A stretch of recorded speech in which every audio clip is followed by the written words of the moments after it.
بالله السميع العلي العظيم من الشيطان اللعين الرجيم بسم الله الرحمن الرحيم الحمد لله الذي هدانا لهذا وما كنا لنهتدي لولا أن هدانا الله لقد جاءت رسل ربنا بالحق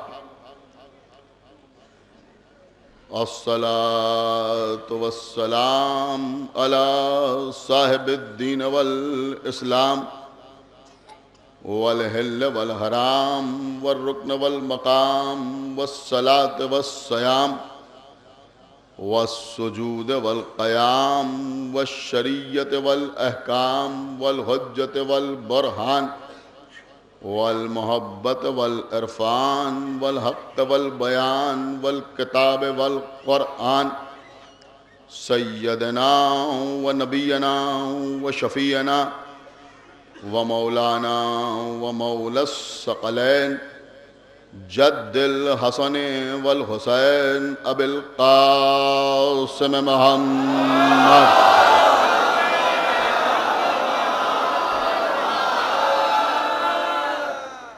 وعلى أهل بيته الطيبين الطاهرين المعصومين المظلومين المنتخبين المنتجبين الذين أذهب الله عنهم الرجس وطهرهم تطهيرا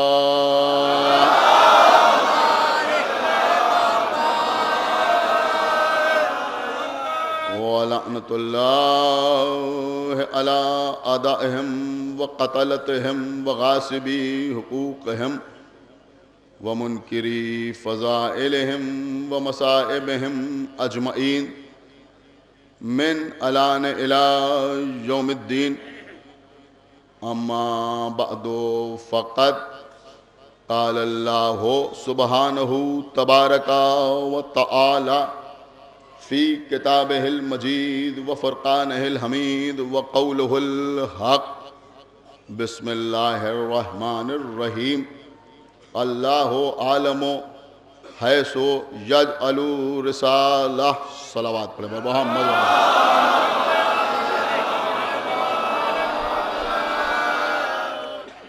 حضرات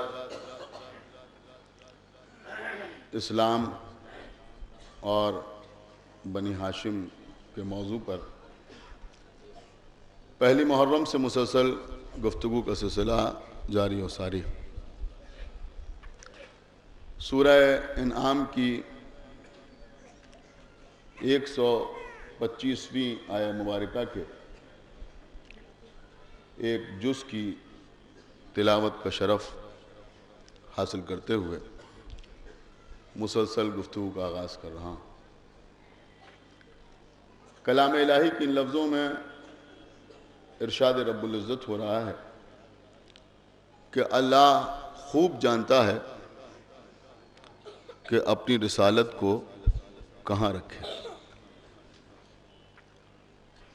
عزیزوں، بنی ہاشم یا یوں کہہ لیجئے کہ خاندان بنی ہاشم وہ طیب و طاہر اور پاک و پاکیزہ خانوادہ ہے جس کو اللہ نے ختم نبوت کا ظرف قرار دیا۔ ایک صلوات پڑھیں بر محمد وآلہ۔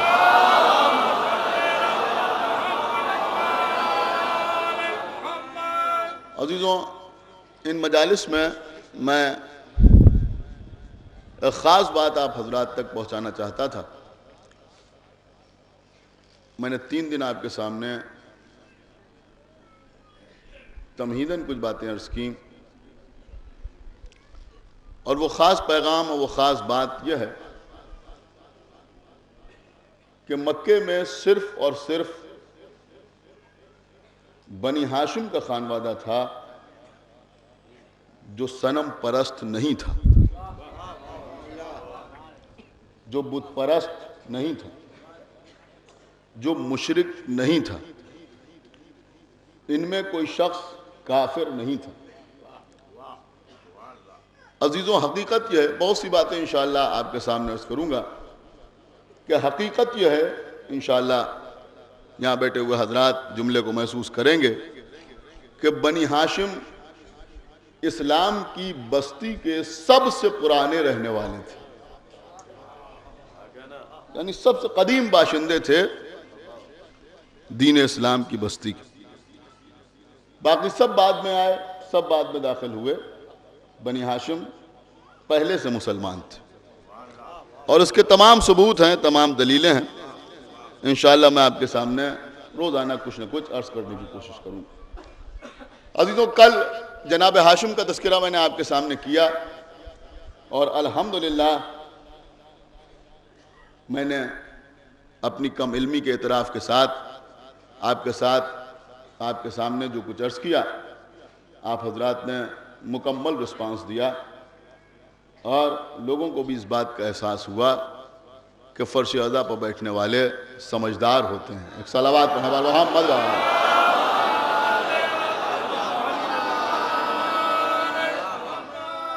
جناب ہاشم، کل جہاں تک بات آئی تھی اس کے آگے گفتگو کا سلسلہ جاری کروں کہ جناب ہاشم مکے کے رہنے والے تھے، مصباح الحرم کہلاتے تھے۔ مکے سے مدینے گئے، مدینے میں جا کے جناب سلمہ سے عقد کیا، اور پھر تجارت کے سلسلے میں شام کی طرف روانہ ہو۔ واپس آتے ہوئے جناب ہاشم کی وفات ہو گئی۔ جب سلمہ کو یہ معلوم ہوا کہ وہ بیوہ ہو گئی اور اس کے شوہر وفات پا گئے تو بہت پریشان ہوئی، بہت گریہ کیا۔ کچھ دن کے بعد سلمہ کے یہاں ہاشم کے فرزند کی ولادت ہوئی، اور جس فرزند کی ولادت ہوئی اس کا نام شیبۃ الحمد رکھا گیا۔ اور فرمایا عزیزوں پوری توجہ کے ساتھ، نام شیبۃ الحمد رکھا گیا۔ یہ بچہ اپنی ننیال میں پلا، جناب سلمہ نے بچے کو پالا، 7-8 برس کے ہو گئے، لیکن چونکہ ہاشم کی اولاد تھے لہذا نسلی طور پر جو صفات ان میں ہونا چاہیے تھیں وہ بچپنے ہی میں نظر آ رہی تھیں۔ ادھر جناب ہاشم کے بھائی جن کا نام مطلب تھا، جناب ہاشم نے اپنے غلاموں سے یہ وصیت کی تھی کہ میرا سارا اثاثہ مدینے لے جا کر مطلب کے حوالے کر دینا، اور مطلب کے لیے تحریری طور پر یہ وصیت کی تھی کہ جب میرا بیٹا بڑا ہو جائے تو میری ساری وراثت میرے بیٹے کے حوالے کر دینا۔ تو جناب مطلب کو بھائی کی وصیت کا خیال تھا۔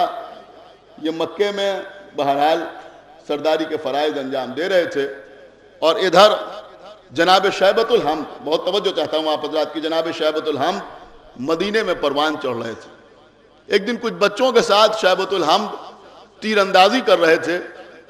ایک مکے کا رہنے والا ادھر سے گزر رہا تھا، اس نے یہ دیکھا کہ ایک بچہ بار بار تیر چلا رہا ہے، کچھ اور بچے بھی تیر چلا رہے ہیں اور شیبۃ الحمد بھی تیر چلا رہے ہیں، لیکن اور بچوں کے نشانے بار بار خطا کر رہے ہیں، لیکن ایک بچہ ایسا ہے جس کا نشانہ خطا نہیں کرتا۔ کیا سن رہے ہیں آپ عزیزو؟ خدا کے لیے توجہ فرمائیں، اس کا نشانہ خطا نہیں کرتا، ہر بات نشانے پر تیر لگتا ہے، اور جب بھی نشانے پر تیر لگتا ہے تو وہ بچہ بار بار کہتا ہے کہ میں سید بطحا کا بیٹا ہوں۔ توجہ فرمائیے عزیزو، خدا کے لیے توجہ فرمائیے، وہ بچہ بار بار کہتا ہے کہ میں سید بطحا کا بیٹا ہوں، میں ہاشم کا بیٹا ہوں۔ اس شخص نے اب جو جناب ہاشم کا نام سنا تو اس بچے کے پاس گیا، اور جانے کے بعد کہا بیٹا تم کون ہو؟ تو اس بچے نے بتایا کہ میں مکے کے سردار ہاشم کا بیٹا ہوں۔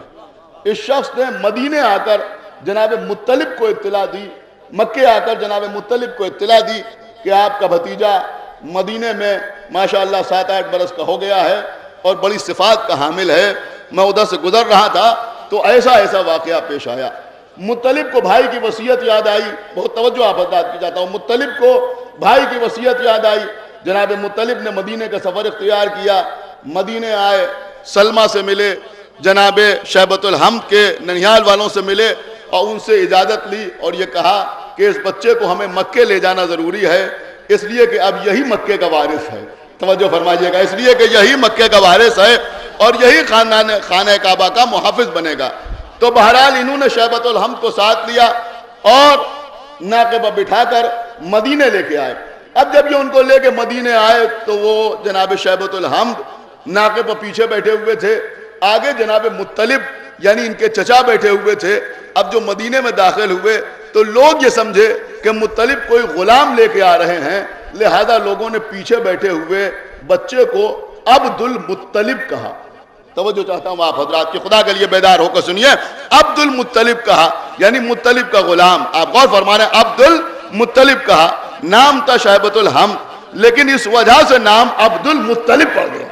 اور فرمایا آپ نے, میں کیا عرض کرنا, عبد المطلب نام پڑ گیا. حالانکہ جناب مطلب نے فوراً کہا کہ بھئی یہ میرا غلام نہیں ہے بلکہ یہ میرا بھتیجا ہے, یہ میرا بیٹا ہے, یہی تمہارا سردار ہوگا, یہی کعبے کا محافظ ہوگا. لیکن لوگ ان کو عبد المطلب کہنے لگے اور چچا سے بے پناہ محبت کی وجہ سے, آپ غور کر رہے ہیں میں کیا عرض کروں, چچا سے بے پناہ محبت کی وجہ سے جناب شیبۃ الحمد نے اس نام کو, آپ غور فرما رہے ہیں, اس نام کو بخوشی قبول بھی کر لیا.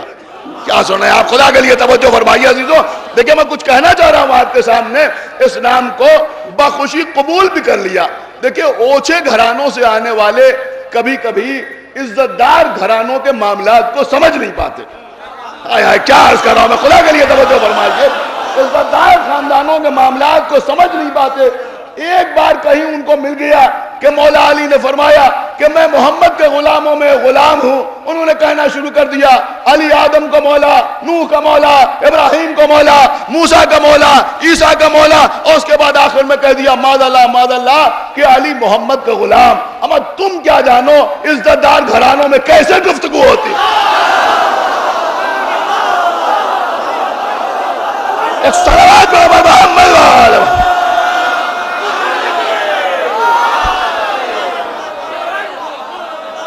ایک بابا نے بڑا صلوات پر ہمارے محمد والے, ایک بابا نے بڑا صلوات پر ہمارے محمد والے. مان لیجیے اگر مولا علی نے کبھی کہہ بھی دیا تو تمہیں کیا حق ہے کہ تم اس طرح کی گفتگو کرو, اس لیے کہ یہاں تمہیں یہ نہیں دیکھنا ہے کہ مولا علی نے اپنے لیے کیا کہا, تمہیں یہ دیکھنا ہے کہ محمد نے علی کے لیے کیا کہا. ایک صلوات پر محمد والے. سن رہے عزیزو, اور آپ جس بارگاہ میں بیٹھے ہیں یہاں بیٹھ کے یہ مسئلہ سمجھ میں نہیں آئے گا تو پھر کہاں سمجھ میں آئے گا کہ حضرت عباس زندگی بھر اپنے کو, کیا سننا ہے خدا کے لیے توجہ.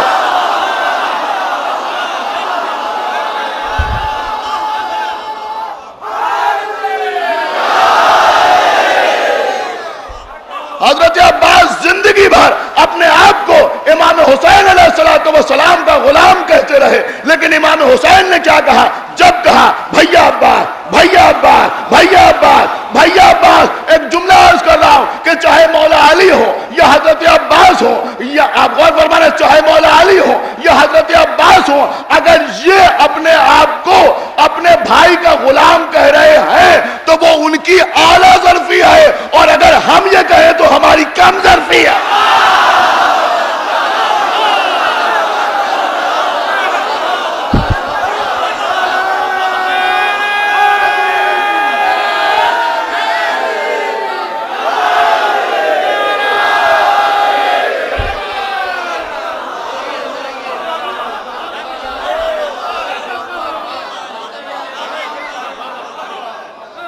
ایک بابا بڑے صلوات پر ہمارے محمد والے.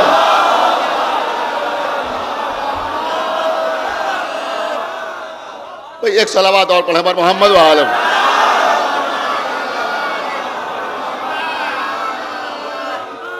عزیزو آپ یقین مانیں کہ جس موضوع کا میں نے اعلان کیا تھا مجھے خود تھوڑا خوف ہو رہا تھا کہ یہ موضوع پڑھا جائے یا نہ پڑھا جائے، لیکن الحمدللہ آپ حضرات جو دلچسپی سے سن رہے ہیں، خداوند عالم آپ کو سلامت رکھے. ایک صلوات پڑھیں محمد. تو بہرحال عزیزوں، اور میرے خیال میں آپ حضرات اس بات کی گواہی دیں گے کہ میں نے موضوع کا حق ادا کیا یا نہیں کیا. تو عزیزوں، جناب عبد المطلب نام کیا تھا؟ شیبۃ الحم. شیبۃ الحم، لیکن چاہنے والا چچا لے کے آیا. اور کر رہے ہیں آپ، چاہنے والا چچا لے کے آیا اور لوگوں نے عبد المطلب کہا، انہوں نے اس نام کو قبول کر لیا. اور عزیزوں، جناب عبد المطلب کے حوالے جناب مطلب نے خانہ کعبہ کی کنجیاں کی، تمام انبیاء کی جو وراثتیں ان کے پاس تھیں، جو تبرکات تھے، وہ بھی جناب عبد المطلب کے حوالے کیے.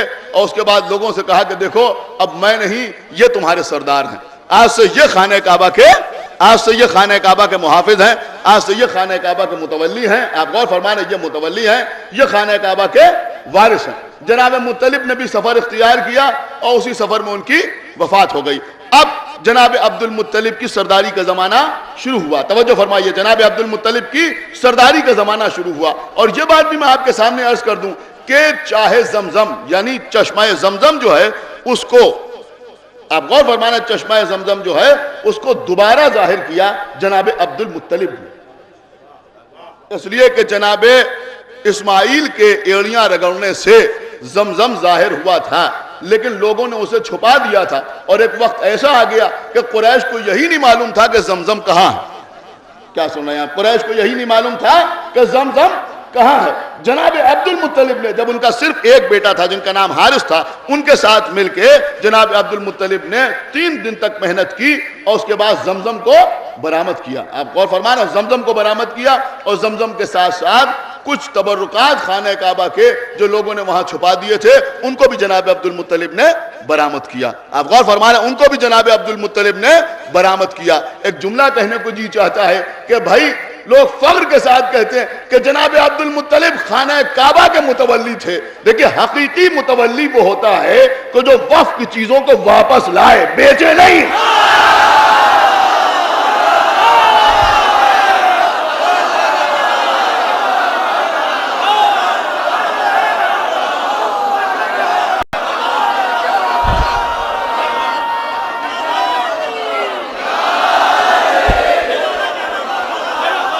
واپس نہیں.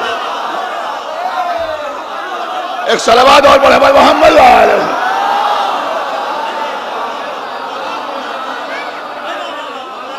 ایک صلوات اور پڑھے محمد وآلہ. واپس نہیں کیا. تو جو تبرکات لوگوں نے چھپا دیے تھے خانہ کعبہ، اس میں سونے کے ہرن تھے، اور کیا تھا، بہرحال جو بزرگ ہیں وہ سارے معاملات سے واقف، طول ہو جائے گا ان چیزوں کو بیان کرنے سے، لہذا میں اختصار کے ساتھ آپ کے سامنے جلدی عرض کر رہا ہوں. بہت چیزیں مجھے آپ کے سامنے عرض کرنا ہے، تو وہ ان سب چیزوں کو لے کے آئے. اور عزیزوں، اسی زمانے میں یمن کا والی ابرہا، سنیے عزیز، ابرہا خانہ کعبہ کو ڈھانے کے لیے آیا.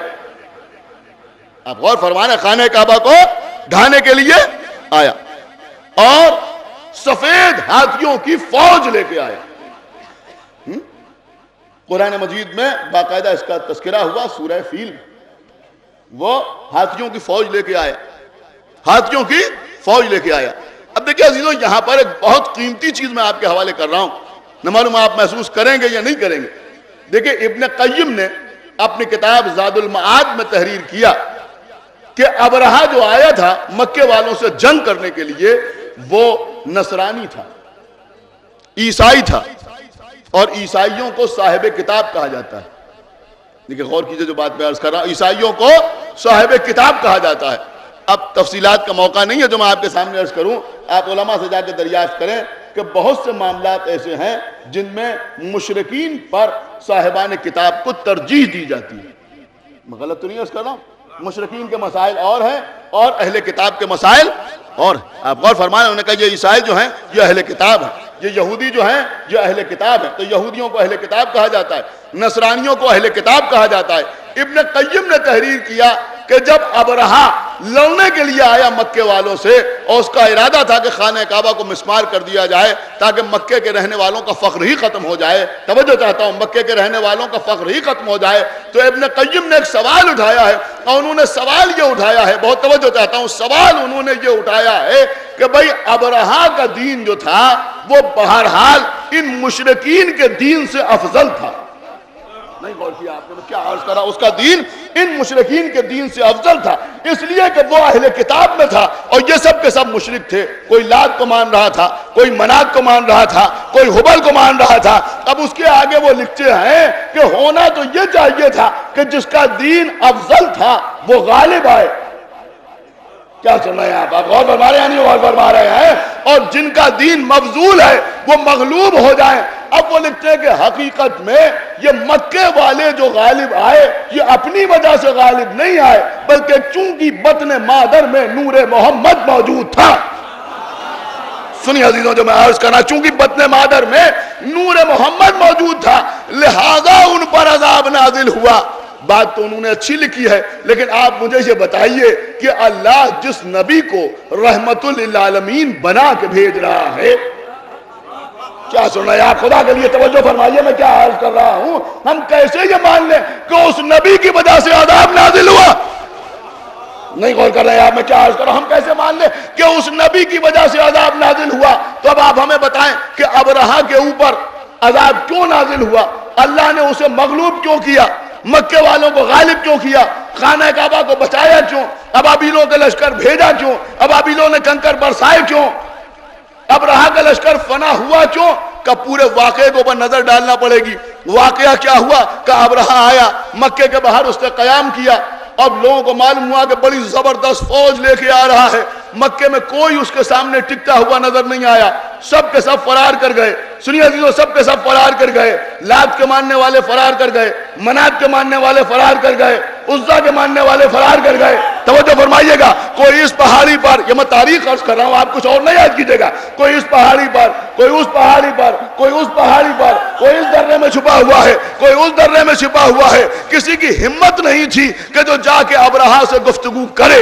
اس وقت جناب عبد المطلب جن کے 100 اونٹ، آپ غور فرما رہے ہیں، 100 اونٹ ابرہا کے سپاہیوں نے پکڑ لیے تھے، وہ ابرہا کے پاس پہنچے، اور جب ابرہا کے پاس پہنچے تو ابرہا کے خیمے کے باہر ابرہا کا ایک مشہور و معروف ہاتھی کہ جس کا نام محمود تاریخ میں ملتا ہے، وہ اس کے خیمے کے باہر کھڑا ہوا تھا۔ سنیے عزیزوں، عجیب و غریب بات عرض کر رہا ہوں، اور ابرہا اپنے خیمے کے اندر بیٹھا ہوا تھا، خیمے کا پردہ الٹا ہوا تھا۔ اس نے دور سے جناب عبد المطلب کو آتے ہوئے دیکھا، ان کی وجاہت کو دیکھا، صورت دیکھی کہ کچھ مروب ہوا، لیکن اس کی کا ٹھکانہ نہیں رہا۔ جب اس نے دیکھا کہ عبد المطلب قریب آئے تو اس کے ہاتھی نے عبد المطلب کے احترام میں سجدہ کیا۔ ارے صلوات محمد بھئی ایک باوا دے بڑا صلوات محمد۔ عبد المطلب کے احترام میں ابرہا کا ہاتھی عبد المطلب کے احترام میں سجدے میں گر پڑا۔ اب عبد المطلب آئے، آنے کے بعد جیسے ہی وہ آئے تو اب ظاہر سی بات ہے کہ یہ منظر دیکھ چکا تھا، دشمن تھا، لیکن جیسے ہی عبد المطلب آئے گھبرا کے احترام میں کھڑا ہو گیا۔ جناب عبد المطلب کو بٹھایا، کہ کیا بات ہے، آپ کیوں تشریف لائے ہیں؟ تو فرمایا تیرے سپاہیوں نے ہمارے 200 اونٹ پکڑ لیے ہیں، ہم یہ کہنے کے لیے آئے ہیں کہ تو ان کو چھوڑ دے۔ اس نے کہا میں تو سمجھا تھا کہ آپ خانہ کعبہ کو بچانے کی گزارش لے کے آئیں گے، آپ تو اپنے اونٹ کے طلبگار ہیں، ہماری جان قربان۔ کیا یقین اور اعتماد میں ڈوبا ہوا جواب دیا رسول کے دادا نے۔ توجہ فرمائیے گا، مولا علی کے جد بزرگوار نے کیا یقین اور اعتماد میں ڈوبا ہوا جواب دیا۔ فرمایا کہ ان اونٹوں کا مالک میں ہوں۔ کیا سن رہے ہیں آپ؟ ان اونٹوں کا مالک میں ہوں، ان کی عبادت کی ذمہ داری میری ہے، اس گھر کا بھی ایک مالک ہے۔ کیا سن رہے ہیں آپ؟ خدا کے لیے توجہ فرمائیے، اس گھر کا بھی ایک مالک ہے۔ اس نے کہا ٹھیک ہے، ان کے اونٹ چھوڑ دیے جائے۔ اونٹ چھوڑ دیے گئے، جناب عبد المطلب واپس آئے۔ ادھر ابرہا نے حملہ کرنے کی تیاری کی۔ اب سفید ہاتھیوں کی بہت بڑی فوج خانہ کعبہ کی طرف آ رہی ہے۔ توجہ فرمائیے گا، خانہ کعبہ کی طرف سفید ہاتھیوں کی بہت بڑی فوج آ رہی ہے. عزیزو سنیے، اب عجیب و غریب منظر تاریخ نے لکھا ہے. اب انشاءاللہ کوئی شخص جتنے حضرات یہاں بیٹھے ہوئے ہیں خاموش نہیں رہے گا. بھائی اس وقت الگ الگ قسم کے لوگ تھے، کچھ لات کے ماننے والے، کچھ منات کے ماننے والے، کچھ حبل کے ماننے والے. سنیے، کچھ لات کے ماننے والے، کچھ منات کے ماننے والے، کچھ حبل کے ماننے والے. اور عبد المطلب کون ہیں؟ عبد المطلب کون ہیں؟ کہ نہ یہ لات کے ماننے والے، نہ منات کے ماننے والے، نہ یہ حبل کے ماننے والے. یہ کس کے ماننے والے؟ کہ یہ رب کعبہ کے ماننے والے، یہ رب کعبہ کے ماننے والے. ان تینوں کے ماننے والے بھاگ گئے، اللہ کے ماننے والا رجا.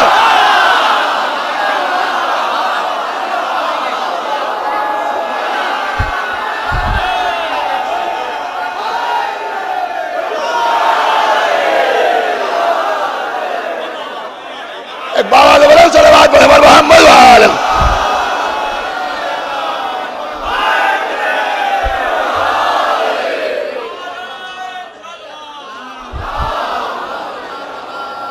لات کے ماننے والے، منات کے ماننے والے، حبل کے ماننے والے سب کے سب فرار کر گئے. تاریخ نے لکھا کہ جناب عبد المطلب اپنے بیٹوں کے ساتھ خانہ کعبہ کے دروازے پہ آگے کھڑے ہو گئے اور سر اٹھایا اور کہا پروردگار پروردگار، ہم تیرے گھر کے سامنے کھڑے ہوئے ہیں، ہم اپنی جان دے دیں گے، ہم اپنی جان دے دیں گے، لیکن ہمارے مرنے سے پہلے کوئی خانہ کعبہ کے قریب تک نہ آ سکے گا. اب تیری ذمہ داری ہے کہ تو اپنے بیت کی بھی حفاظت فرما اور ہماری بھی حفاظت فرما. توجہ فرمائیے گا، یا اللہ اب تیری ذمہ داری ہے کہ تو اپنے گھر کی بھی حفاظت فرما اور ہماری بھی حفاظت فرما. کہ جناب عبد المطلب یہ دعا کر رہے تھے، سب کے سب پہاڑوں پر سے یہ منظر دیکھ رہے تھے. کسی کی قریب آنے کی ہمت نہ ہو رہی تھی. کیا سن رہے ہیں آپ؟ کسی کی قریب آنے کی ہمت نہ ہو رہی تھی. سب بھاگ گئے سوائے عبد المطلب کے.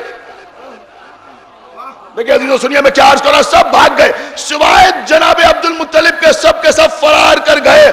آپ کو معلوم ہے جنگ حنین میں، دیکھیں بالکل نئی چیز آپ کے سامنے پیش کر رہا ہوں، جنگ حنین میں جب رسول اللہ کو چھوڑ کے سب بھاگ گئے،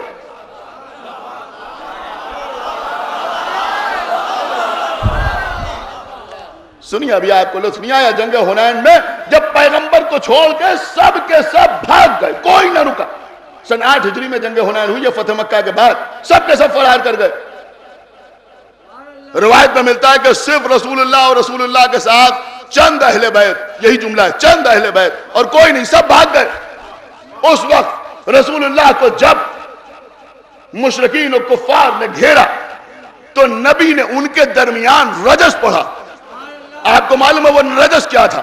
کہ رسول اللہ نے رجس پڑھا، اور وہ رجس یہ تھا کہ انا نبی لا کذب. سنیے گا میں کیا عرض کر رہا ہوں، انا نبی لا کذب، انا ابن عبد المطلب. ارے صلوات تو بڑے بڑے محمد. میں کیا عرض کر رہا ہوں، کیا رجس پڑھا پیغمبر اسلام نے؟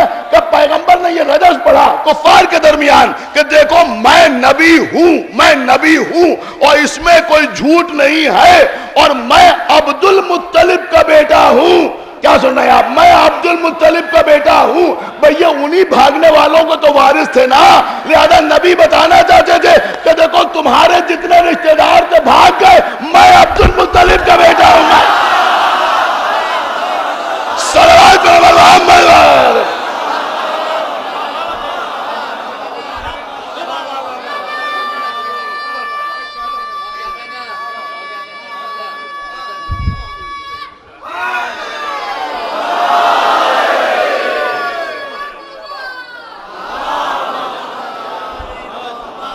انا نبی لا کذب، میں نبی ہوں.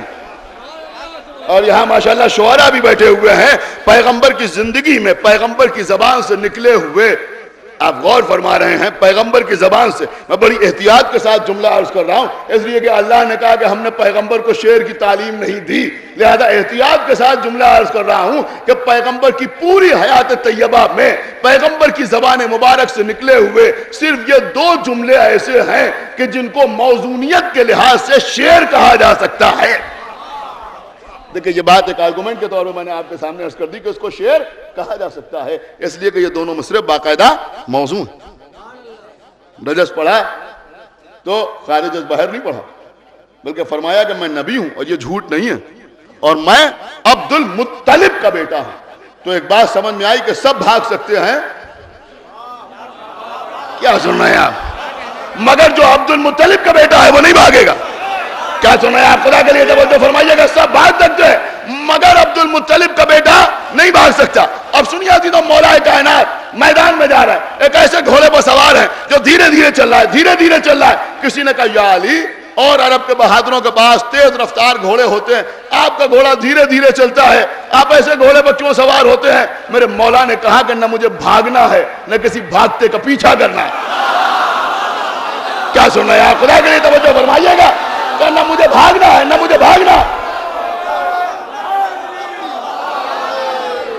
بس عزیزوں، دامن وقت پہ زیادہ گنجائش نہیں ہے، میں کہا تھا کہ آپ کے سامنے عرض کروں کہ نہ مجھے بھاگنا ہے نہ کسی بھاگنے والے کا پیچھا کرنا ہے. ایک جملہ عرض کر دوں کہ آپ کو بھی لطف آ جائے کہ پوچھنے والے نے پوچھا یا علی تو ٹھیک ہے کہ آپ کو بھاگنا نہیں ہے، لیکن بھاگنے والے کا پیچھا کرنے میں کیا حرج ہے؟ یا علی ہے تو دشمن، آپ دوڑا کے اسے قتل کیوں نہیں کرتے؟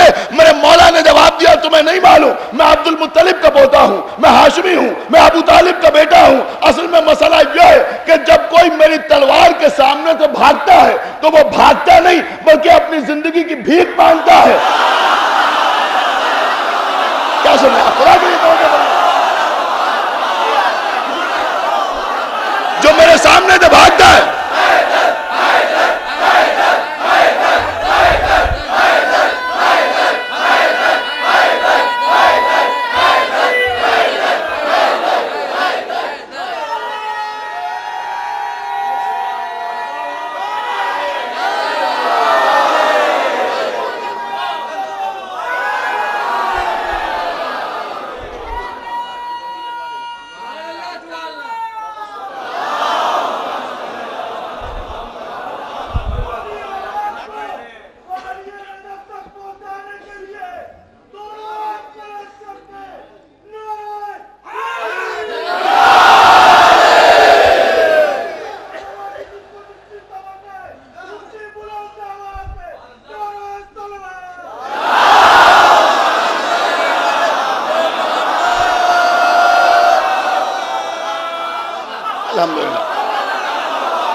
مولا سلامت رکھیں ان بزرگوں کو، مولا سلامت رکھیں ان بچوں کو. عزیزوں پوری توجہ کے ساتھ آپ سماعت فرمائیں. میں کیا عرض کروں، میرے مولا نے فرمایا کہ جب کوئی سامنے سے بھاگتا ہے تو وہ بھاگتا نہیں، اپنی زندگی کی بھیک مانگتا ہے. اور بنی ہاشم کے خاندان کی فرد کو یہ زیبا نہیں دیتا کہ کوئی اس سے بھیک مانگے وہ نہ دے.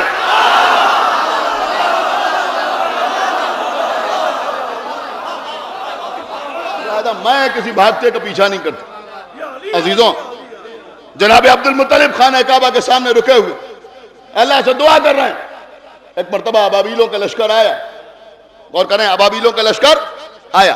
اور دیکھیں، میں عرض صرف یہ کرنا چاہ رہا تھا کہ ابن قیم نے جو لکھا ہے کہ اس کا مذہب ان کے مذہب سے افضل تھا، لہذا اللہ افضل کی مدد کرے گا، مفضول کی مدد نہ کرے گا. عزیزوں، ماننا پڑے گا کہ مکے میں کچھ لوگ ایسے ضرور تھے کہ جن کا مذہب ابرہا کے مذہب سے افضل تھا. غور نہیں کیا آپ نے میں کیا عرض کیا؟ آپ غور فرمانے، کچھ لوگ ایسے تھے کہ جن کا مذہب اس کے مذہب سے افضل تھا، جن کا دین اس کے دین سے افضل تھا. تو وہ لوگ کون تھے؟ کہ وہ یہی بنی ہاشم تھے. آپ غور فرما رہے ہیں، وہ یہی بنی ہاشم تھے. اور یہ لوگ اہل حنیف کہلاتے تھے، اس لیے کہ یہ جناب ابراہیم کی شریعت پر چلنے والے تھے. ایک صلوات پڑھیں محمد وآلہ. جناب ابراہیم کی شریعت پر چلنے والے تھے. تو بہرحال ابابیلوں کا لشکر آیا، انہوں نے کنکریاں برسائیں. اور اس کے بعد علامہ اظہر حسن زیدی صاحب قبلہ خداوند عالم ان کو کروٹ جنت نصیب کرے، بڑا خوبصورت سا جملہ فرماتے تھے کہ یہ عبد المطلب کی دعا تھی، ان کا یقین تھا، ان کا اعتماد تھا کہ اب رہا نہ رہا. ایک صلوات پڑھے محمد وآلہ. ایک بابا سے بڑھے صلوات پڑھے محمد وآلہ.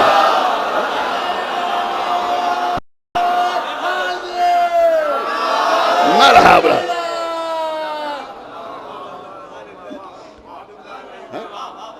بس عزیزوں، اور اس کے بعد وہ ہاتھیوں کا لشکر کیسے ہو گیا؟ قاسم معقول، یعنی جیسے چبایا ہوا بھوسا. آپ غور فرمانے، جیسے چبایا ہوا بھوسا. یہ لفظ بھی دو ہی جگہ ملا، چبایا ہوا بھوسا. کیا سن رہے ہیں آپ؟ میں کیا عرض کر رہا ہوں، خدا کے لیے توجہ فرمائیے. دو ہی جگہ یہ لفظ ملا. یا تو ابرہہ کے لشکر کے لیے ملا یا حارث نعمان فہری کے لیے ملا. سرنیا میں کیا عرض کرنا, یہ حارث نعمان فہری کے لیے ملا, لیکن بہرحال یہ ابرہہ خانہ کعبہ کو ڈھانے کے لیے آیا تھا. اور کر رہے ہیں آپ, خانہ کعبہ کو ڈھانے کے لیے آیا تھا, لا الہ الا اللہ نہیں کہتا تھا, محمد رسول اللہ نہیں کہتا تھا, نماز نہیں پڑھتا تھا, روزہ نہیں رکھتا تھا, لیکن حارث کا معاملہ کیا تھا, وہ نبی سے کہہ رہا تھا آپ نے نماز کا حکم دیا ہم نے نماز پڑھی, آپ نے روزے کا حکم دیا ہم نے روزہ رکھا, آپ نے حج کا حکم دیا ہم نے حج کیا, لیکن اب آپ نے اپنے بھائی علی کو ہمارے اوپر حاکم بنا دیا, ہم اسے ماننے کے لیے تیار نہیں ہیں. آپ اللہ سے دعا کیجئے کہ ہمارے لیے پتھر آئے, ہم دب کے ہلاک ہو جائیں. فوراً پتھر آیا, فوراً پتھر آیا. اللہ نے بتایا کہ بھئی علی کے حوالے سے جو کچھ مانگے گا فوراً ملے گا, فوراً ملے گا. علی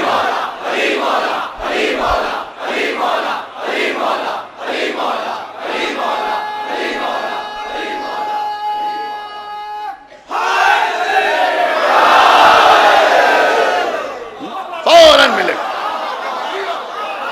تو عزیزوں وہاں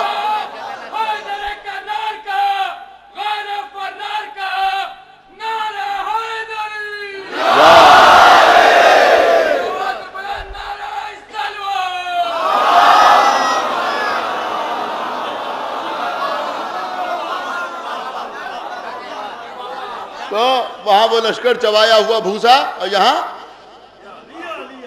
حارث نعمان فہری چبایا ہوا بھوسا. اس کا مطلب یہ ہوا کہ اللہ نے بتایا کہ دیکھو تم کچھ بھی کر ڈالو, اگر ولایت علی کا اقرار نہیں ہے تو ابرہہ میں اور تم میں کوئی فرق نہیں ہے. صلوات پر محمد علیہ, تم بھی ویسے ہی ہو ہماری نظر, بالکل ویسے ہی ہو ہماری نظر. تو عزیزوں یہ تھے جناب عبد المطلب. اب سنیے عزیزوں, جو میں عرض کرنا چاہ رہا ہوں, بہرحال میٹر بھی عرض کرنا ضروری ہے تاکہ بچوں تک پہنچ جائے. عزیزوں آپ غور کیجئے کہ حقیقت یہ ہے کہ جن کو بنی ہاشم کہتے ہیں, سنائے آپ, جن کو بنی ہاشم کہتے ہیں وہی بنی عبد المطلب بھی ہیں. اس لیے کہ کوئی بھی ہاشمی نہیں ہے سوائے عبد المطلب اور ان کی اولاد کی. یہ بات سمجھے آپ, کوئی بھی ہاشمی نہیں. اس لیے کہ جناب ہاشم کے دو فرزند تھے. ایک آپ غور فرمائیں, جناب ہاشم کے دو فرزند تھے, ایک جناب عبد المطلب اور دوسرے جناب اسد. جناب عبد المطلب کے 10 بیٹے ہوئے اور جناب اسد کی ایک بیٹی جن کا نام حنین اور ایک بیٹے. آپ غور فرمائیں, ایک صلوات پڑھیں پر محمد و آلہ.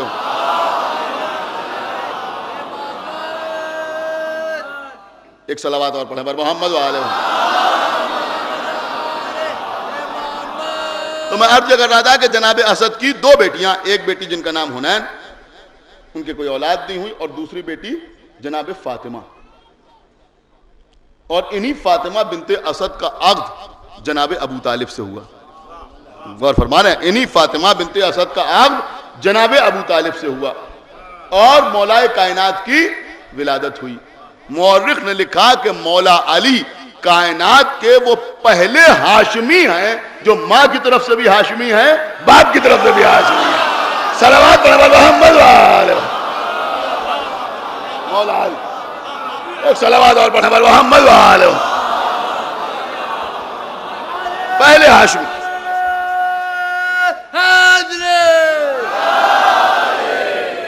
مولا علی وہ پہلے ہاشمی ہیں جو باپ کی طرف سے بھی ہاشمی ہیں اور ماں کی طرف سے بھی ہاشمی ہیں. آپ غور فرما رہے ہیں.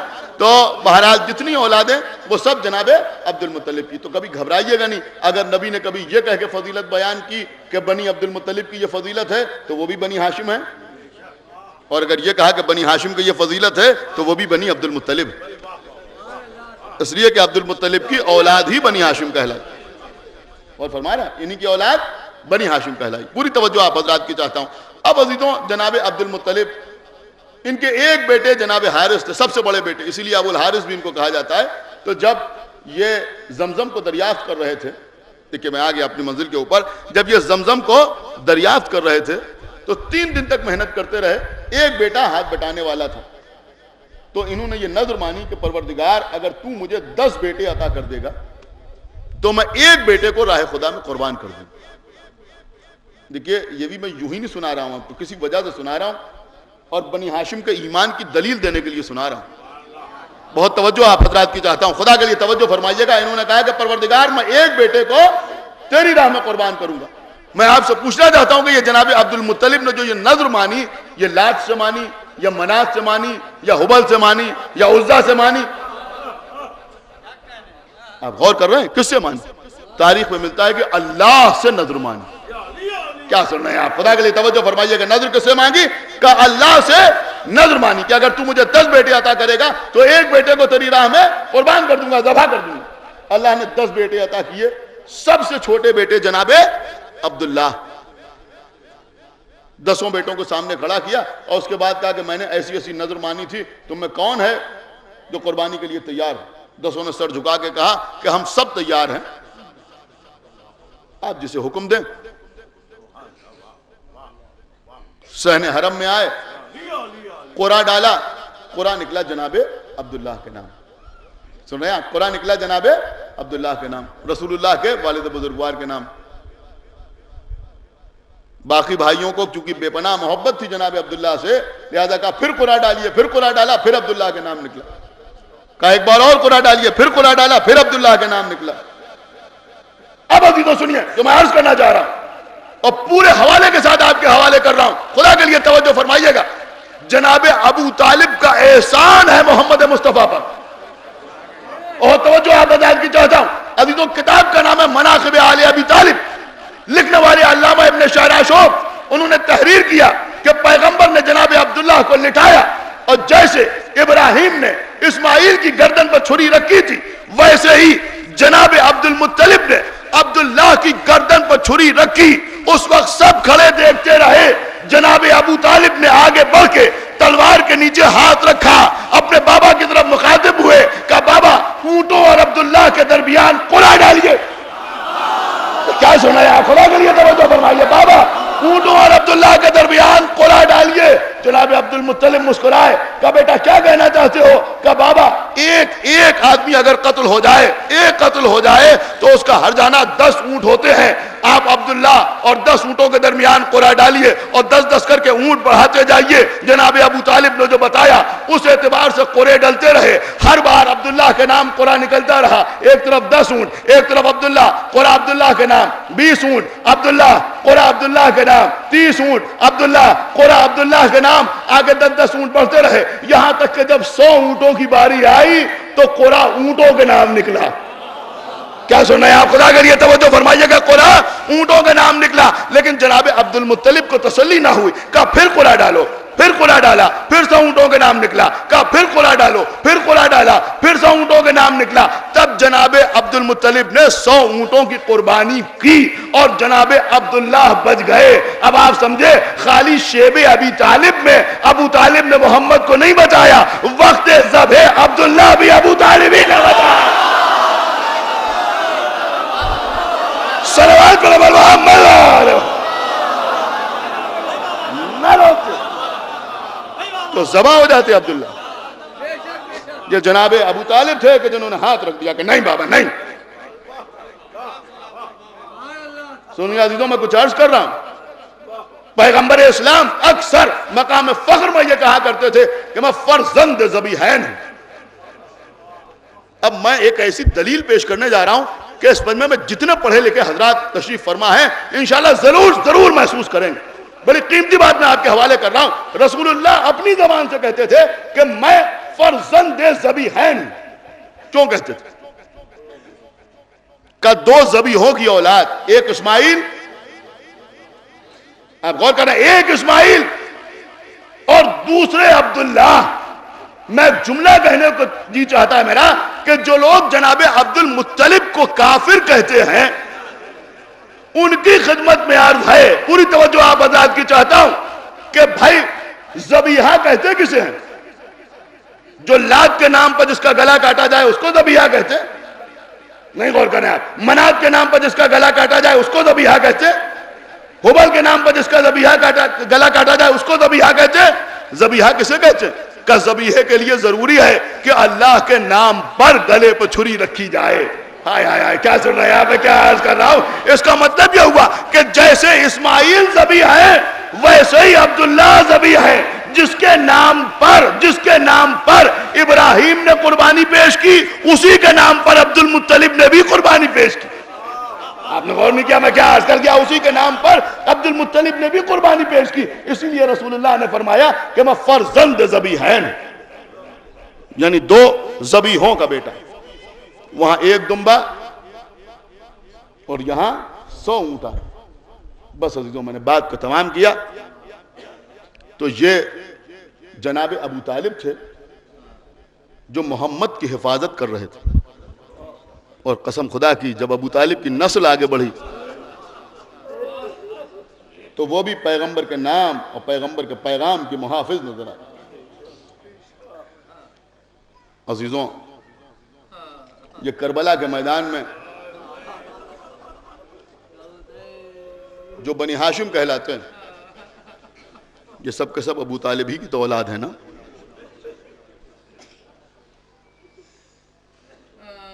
یہ امام حسین کون ہے؟ کہ ابو طالب کے پوتے۔ یہ حضرت عباس اور ان کے بھائی کون ہیں؟ کہ ان کے جد جناب ابو طالب۔ یہ جناب علی اکبر کون ہے؟ جناب قاسم کون ہے؟ کہ ابو طالب کے پر پوتے۔ آپ غور کر رہے ہیں؟ اور یہ اون محمد کون ہے؟ عزیزوں، ان دونوں بچوں کا دوہرا رشتہ ابو طالب سے۔ جو ابو طالب کے نواسے بھی ہیں، ابو طالب کے پوتے بھی ہیں، اس لیے کہ جعفر طیار کے پوتے ہیں اور مولا علی کے نواسے ہیں۔ عزیزوں، آج محرم کی 4 تاریخ،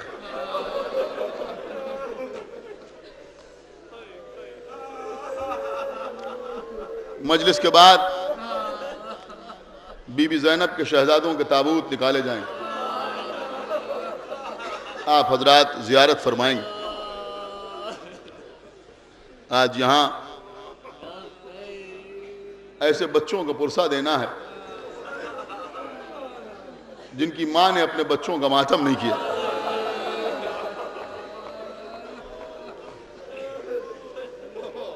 زینب نے اون محمد کا ماتم نہیں کیا۔ سنیے عزیزوں، آغاز کر رہا ہوں۔ امام حسین 28ویں رجب کو مدینے سے چلے، مکے آگے کچھ دن قیام کیا، حج کا زمانہ قریب آیا، جب حاجیوں کے بھیس میں قاتلوں کو دیکھا، احرام میں چھپے ہوئے خنجر دیکھے، تو امام حسین علیہ السلام نے حج کو عمرے سے تبدیل کیا، مکہ ترک کر کے آگے بڑھے۔ جناب عبداللہ ابن جعفر مکے تک آقا حسین کے ساتھ آئے تھے، مکے میں آگے بیمار ہو گئے۔ امام حسین نے حکم دیا کہ آپ مدینے واپس چلے جائیں۔ بادل ناخواستہ جناب عبداللہ ابن جعفر مدینے کی طرف واپس چلے، 2 بیٹے ان کے ساتھ ہیں، واپس مدینے کی طرف جا رہے ہیں۔ امام حسین کا قافلہ، انشاءاللہ آج آپ بہت روئیں گے، امام حسین کا قافلہ آگے بڑھ رہا ہے۔ کسی نے آگے کہا آقا حسین قافلے کو کچھ دیر کے لیے ٹھہرائیے۔ کیا بات ہے؟ کہ عبداللہ ابن جعفر واپس آ رہے ہیں۔ میرے مولا نے حکم دیا، قافلے کو ٹھہرایا گیا، دیکھا کہ بڑی تیزی سے جناب عبداللہ ابن جعفر چلے آ رہے ہیں۔ عبداللہ ابن جعفر اپنے بھائی کے پاس آئے، آنے کے بعد کہتے ہیں آقا حسین اگر آپ کی اجازت ہو تو میں اپنی زوجہ سے کچھ گفتگو کر لوں۔ امام نے فرمایا بسم اللہ۔ جناب عبداللہ ابن جعفر بی بی زینب کی محمل کے قریب آئے، آواز دی علی و فاطمہ کی بیٹی آپ پر ہمارا سلام۔ بی بی زینب نے جواب سلام دیا۔ روئیے عزیزوں روئیے۔ بی بی زینب نے جواب سلام دیا، اور جواب سلام دینے کے بعد بی بی فرماتی ہیں عبداللہ میرے والی، میرا اللہ گواہ ہے کہ میں جب سے آپ کی عقد میں آئی ایک لمحے کے لیے میں نے آپ کی نافرمانی کو گوارا نہ کیا، آپ نے جو حکم دیا میں نے اس پہ عمل کیا۔ اور اس کے بعد عجیب بے کسی کا جملہ کہا، قسم خدا کی احساس ہو جائے تو کلیجہ پھٹ جائے، کہ میرے والی اس وقت بھی آپ جو حکم دیں گے میں اس پہ عمل کروں گی، لیکن میرے والی زندگی بھر کی اطاعت کے صلے میں صرف اتنی گزارش ہے کہ آپ مجھے کچھ بھی حکم دیجیے گا مگر بھیا کے ساتھ جانے سے روکیے گا نہیں۔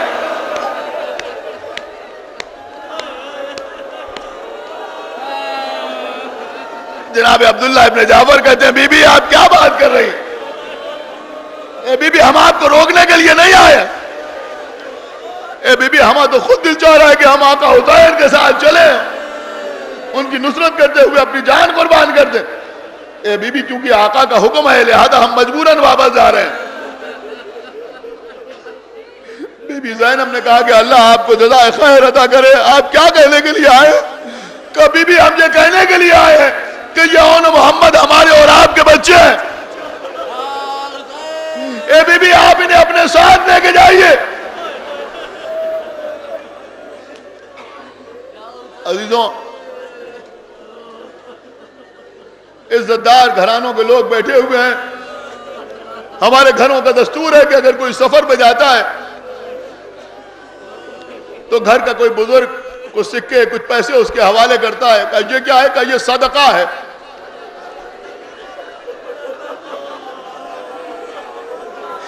یہ صدقہ ہے، راستے میں کوئی مستحق ملے تو اسے دے دینا، جب یاد کیجئے گا تب روئیے گا۔ جناب عبداللہ ابن جعفر کہتے ہیں بی بی اون محمد کو ساتھ لے کے جائیے، بیٹا سمجھ کے ساتھ لے کے نہ جائیے، حسین کا صدقہ سمجھ کے۔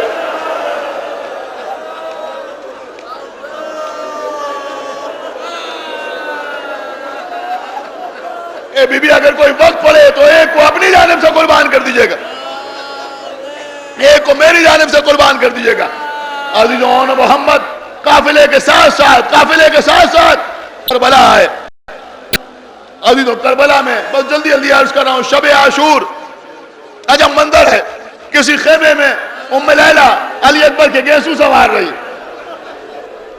کسی خیمے میں ام فروہ قاسم کا چہرہ دیکھ رہی، کسی خیمے میں ام رباب علی اکبر کی گہوارہ جنبانی کر رہی ہے، کسی خیمے میں ام کلثوم رو رہی ہے، عباس دوزانو بیٹھے ہوئے ہیں۔ اے شہزادی آپ پریشان نہ ہوں، چھوٹا بھائی اولاد کی طرح ہوتا ہے، کل آپ کی طرف سے میں آقا حسین پہ اپنی جان قربان کروں گا۔ لیکن عزیزوں ایک خیمے میں جناب زینب تشریف فرما ہے، اون محمد دوزانو سامنے بیٹھے ہوئے ہیں، ہاتھوں کو جوڑے ہوئے ہیں، بی بی فرما رہی ہے دیکھو اون محمد کل بنی ہاشم کی قربانیوں کا دن ہے، اے اون محمد کہیں ایسا نہ ہو کہ قاسم مارے جائے تم زندہ رہو، اون محمد کہیں ایسا نہ ہو کہ علی اکبر مارے جائیں تم زندہ رہو، اون محمد کہیں ایسا نہ ہو کہ عباس مارے جائیں تم زندہ رہو۔ اور چھوٹے چھوٹے بچے ہاتھ جوڑ کے کہہ رہے ہیں اماں صبح تو ہونے دیجئے، اے اماں بس ایک مرتبہ ہم کو ماموں سے اجازت دلوا دیجئے۔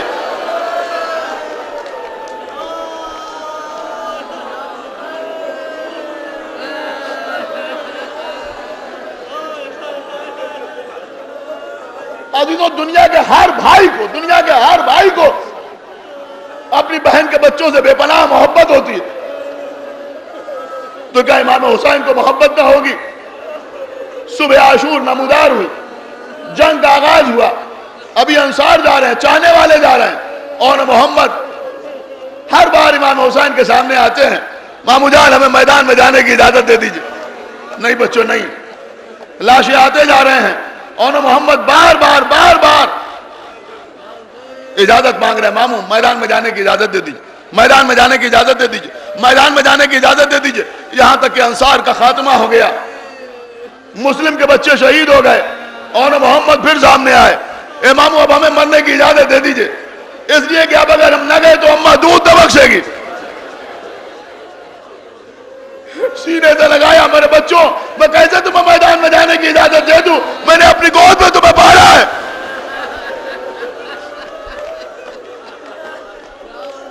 دونوں بچے مایوس ہو کے واپس پلٹے، ایک خیمے میں سر جھکا کے بیٹھ گئے۔ کچھ دیر نہ گزری تھی کہ ایک مرتبہ جناب زینب خیمے میں آئی، بچوں کو بیٹھے ہوئے دیکھا، یہ اون محمد کا انتظار کر رہے ہو کہ علی اکبر میدان میں چلے جائیں تب تم میدان میں جاؤ گے؟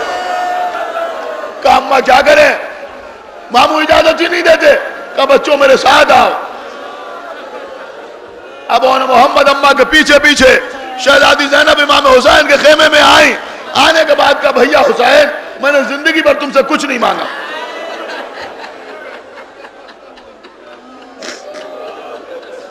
بھیا حسین میں نے زندگی بھر تم سے کچھ نہیں مانگا۔ کہا بہن زینب بے شک آپ نے زندگی میں مجھ سے کچھ نہیں مانگا۔ کہا بھیا اس وقت میں کچھ مانگنے کے لیے آئی ہوں۔ اے بھیا وعدہ کرو میں جو کچھ مانگوں گی تم انکار نہ کرو گے۔ امام حسین اپنی کرسی سے کھڑے ہوئے، کہا بہن زینب کیا کہنے آئی ہو؟ کہا بھیا میری قربانیوں کو قبول کر لو،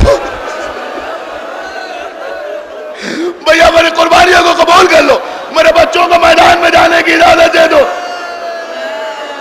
عزیزوں اور محمد کو اجازت ملی، جناب زینب واپس پلٹی۔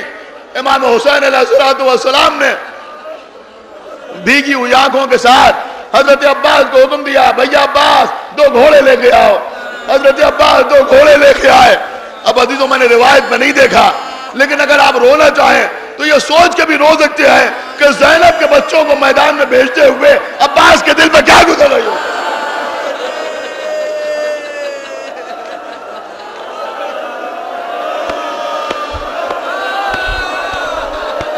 کیا گزر رہی ہوگی حضرت عباس کے دل پر؟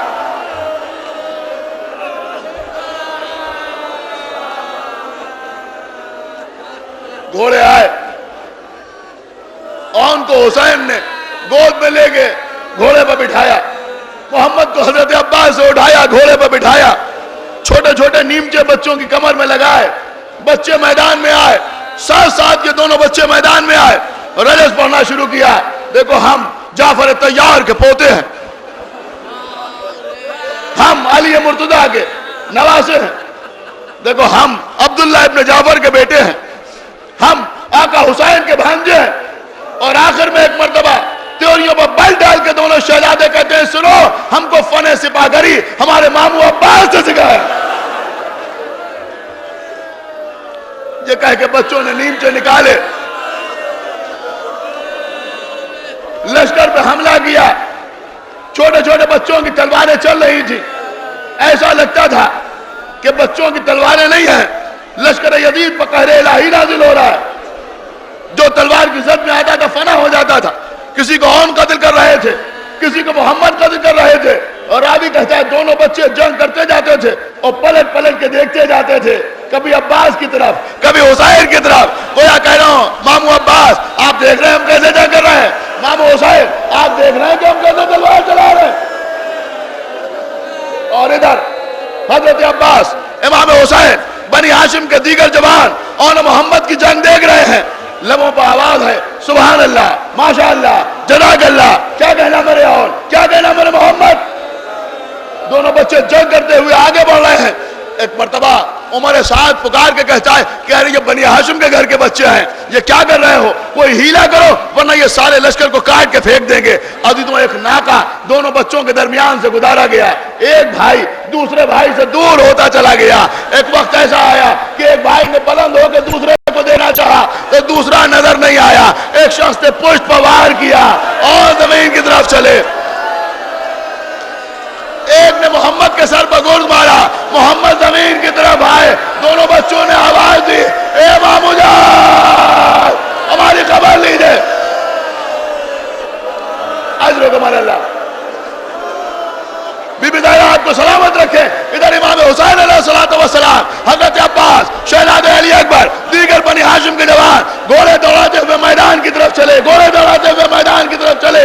آگے کیا دیکھا کہ انہوں محمد شہید ہو چکے ہیں، بچوں کی لاشیں اٹھائی، ایک لاشا حسین نے اٹھایا، ایک لاشا عباس سے اٹھایا، آنکھوں سے آنسو بہ رہے ہیں، لاشیں لے کے خیمے کی طرف چلے، لاشیں لے کے خیمے کی طرف چلے۔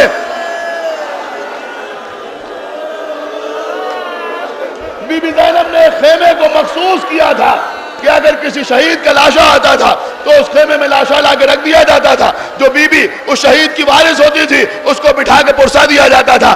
اسی خیمے میں آن محمد کے لاشے لا کے رکھے گئے. جناب ام کلثوم نے دیکھا ساری بیویاں رو رہی ہیں, ساری بیویاں ماتم کر رہی ہیں, لیکن کہیں بی بی زینب نظر نہیں آتی, بچوں کی ماں نظر نہیں آتی. ایک مرتبہ جناب ام کلثوم ڈھونڈنے کے لیے چلی. ایک خیمے میں دیکھا, دوسرے خیمے میں دیکھا, تیسرے خیمے میں دیکھا, زینب کہیں نظر نہ آئی, زینب کہیں نظر نہ آئی. ڈھونڈتی ہوئی چلی. اب جو خیمے میں آ کے دیکھا, کیا دیکھا؟ مصلی بچھا ہوا ہے. بی بی زینب سجدہ خالق پر سر رکھے ہوئے آواز دے رہی ہے, اے پروردگار میری قربانیوں کو قبول, میرے مالک میری قربانیوں کو قبول کر لے. ام کلثوم نے شانہ ہلایا, اے بی بی زینب, اے بہن زینب, آپ کے بچے آ گئے. زینب اٹھی, اس خیمے میں آئی جہاں انہوں محمد کے لاشیں رکھے ہوئے تھے. غور سے لاشوں کو دیکھا. بیویاں سمجھی ابھی اپنے ہاتھ کو گرا دیں گی, اور ان کے لبوں کو چومیں گی, محمد کے رخساروں کو پیار کریں گی. لیکن ایک مرتبہ زینب آگے بڑھی, بچوں کی لاشوں کے درمیان جگہ بنائی, سر کو سجدہ خالق میں رکھا.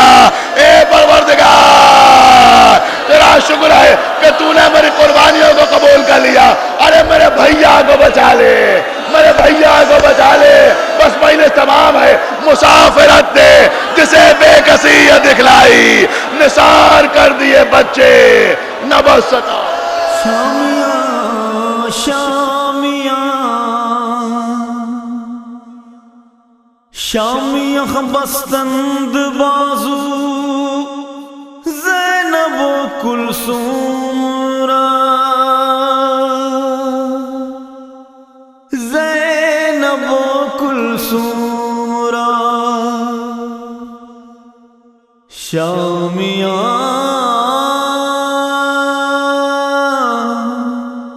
شامیاں شامیاں شامیاں شامیاں شامیاں بستند بازو زینب و کلثوم را, زینب و کلثوم را. شامیاں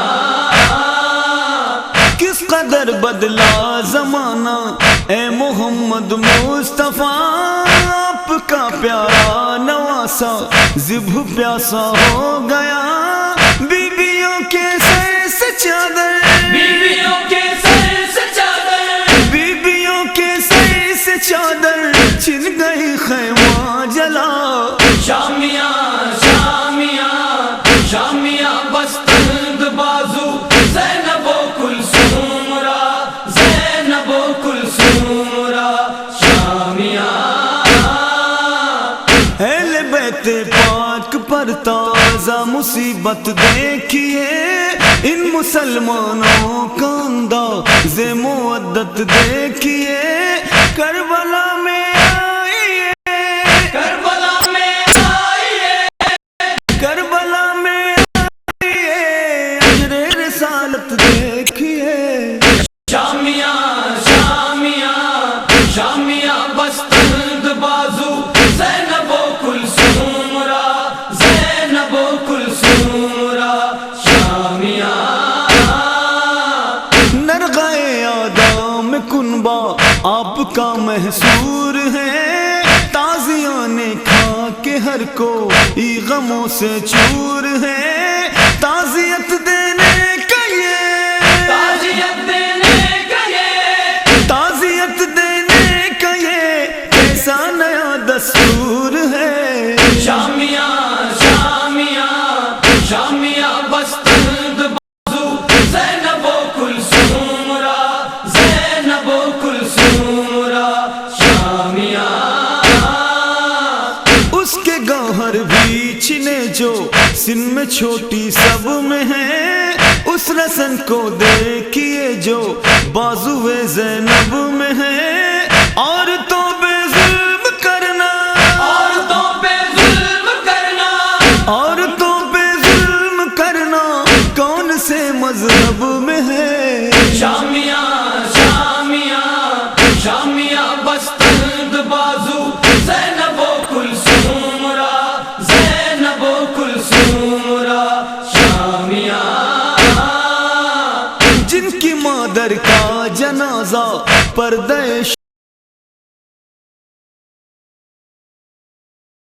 شب میں اٹھا جن کے گھر میں پردہ داری کا چلن پھولا پلا، ہائے وہ سیدانیاں، آئے وہ سیدانیاں، ہائے وہ سیدانیاں ہے آج محروم ردا۔ شامیاں شامیاں شامیاں بستند بازو، زینب و کلثوم را، زینب و کلثوم را، شامیاں لاش بے گورو کفن ہے سید مظلوم کی، آل بے پردہ کھڑی ہے پانچویں معصوم کی، جان نکلی جا رہی ہے، جان نکلی جا رہی ہے، جان نکلی جا رہی ہے عابد مغموم کی۔ شامیاں شامیاں شامیاں بستند بازو، زینب و کلثوم را، زینب و کلثوم را، شامیاں بے کسوں کے قافلے کا جو علم بردار ہے، جانے کیا کیا سوچ کر وہ درد سے دو چار ہے، اس کی نظروں میں یقیناً، اس کی نظروں میں یقیناً، اس کی نظروں میں یقیناً شام کا بازار ہے۔ شامیاں شامیاں شامیاں بستند بازو، زینب و کلثوم را، زینب و کلثوم را، شامیاں غم سے ہے بے تاب اہل بیت کی حالت عجیب، کہہ رہے ہیں کوئی ایسا تھا نہ اب ہوگا غریب، ایک لاشا کا پٹھا، ایک لاشا کا اٹھا، ایک لاشا کا پٹھا یہ سن کے دریا کے